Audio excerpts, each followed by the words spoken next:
Functions and methods make code easier to understand. We know this, but do SQL databases have an equivalent?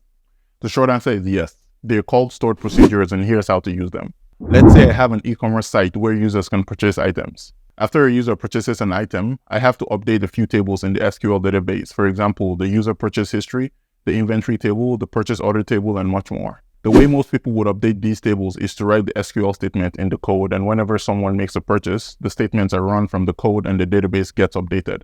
This works, but can lead to serious problems like SQL injection and other security issues if not implemented properly. Hard-coding SQL statements in your code is also not a good idea. It exposes part of your database schema, and any changes to the SQL statement would require redeploying the whole application. A safer alternative is to use stored procedures.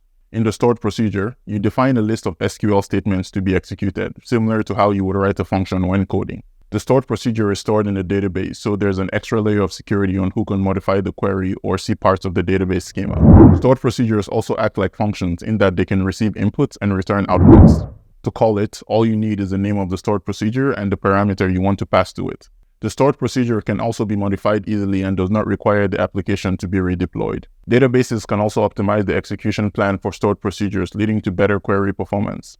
It can also be set up to have login, auditing, and way more. Stored procedures basically act as a data access layer for your application.